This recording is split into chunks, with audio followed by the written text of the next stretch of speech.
All right. The last video is going to be the Chapter 9 review in class packet, and I'm going to do the last few problems, 11 through 13 on this page, and it's all on graphing. Given an equation that's missing a piece here, notice there's only 2 terms, not 3. Standard form here where you have all 3 terms, and then another standard form, but you have here in this question an A that's bigger than 1.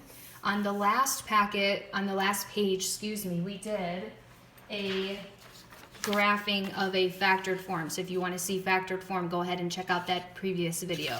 But this is kind of the last little bit that we have to do for reviewing for your in-class packet. So here we go. Number 11. It says y equals negative x squared minus 2x. And our requirements have been in class to make sure that you graph a minimum of 5 points. So think about your vertex that counts as 1, and then over 1 up how many, and then over 2 up how many. That would make your 5 points. Axis of symmetry, you need to know this equation, and there's no other way you could find the axis of symmetry when it's in standard form unless you do this. And it is a vertical line where you take opposite b over 2 times a. So my b here is the number in front of my x, and it's negative 2. Opposite of negative 2 would be positive 2. And double my lead, my number in front of my x squared term, that number negative 1, double that negative 1, that goes on the denominator. Now make sure you multiply these before you divide the top and the bottom. So I want 2 divided by negative 2, which gives me negative 1. So my axis of symmetry should go through x equals negative 1. So that should be the middle of my parabola.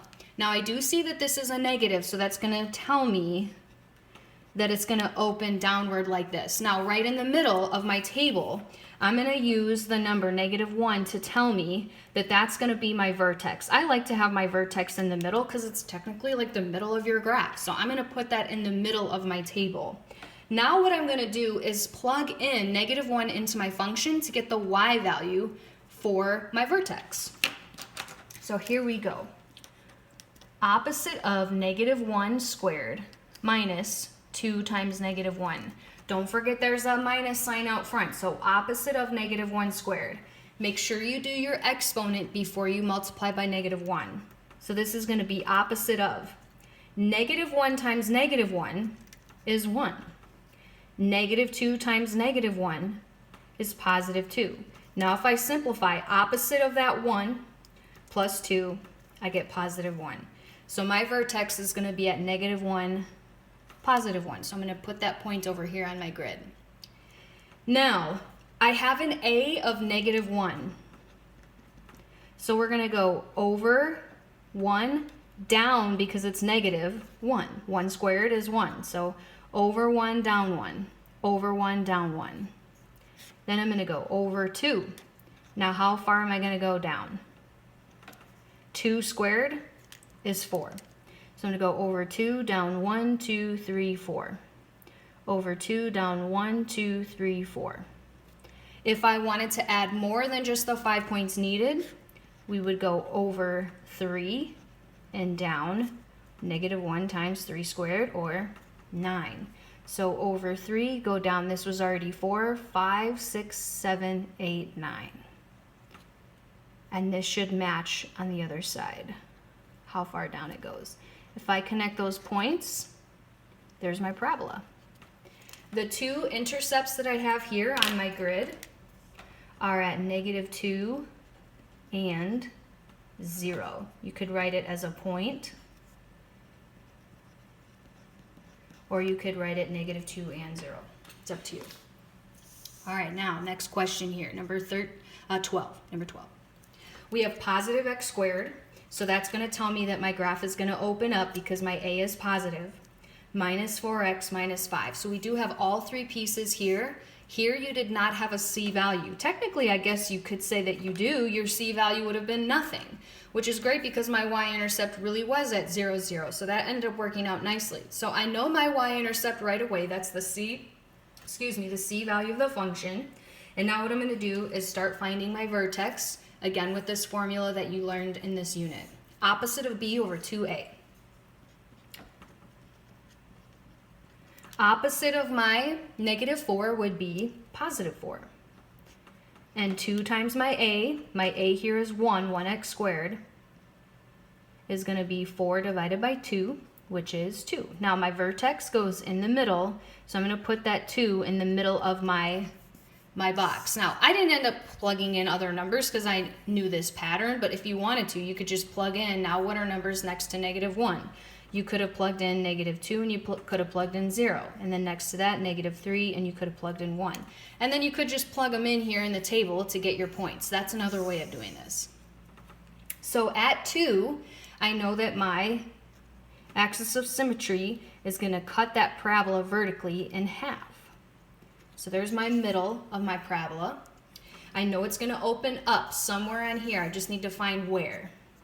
If my vertex is at 2, if I know 2 is my vertex for my x value, plug in the 2 to get the y value of your vertex. So I'm going to take 2 in place of my x and square it, minus 4 times that number 2 again, because there's another x there, and then subtract 5. 2 squared is 4. -4 times 2 is 8, and then minus 5. 4 minus 8 is -4, and -4 minus 5 more would be -9. So at -9, there's my vertex.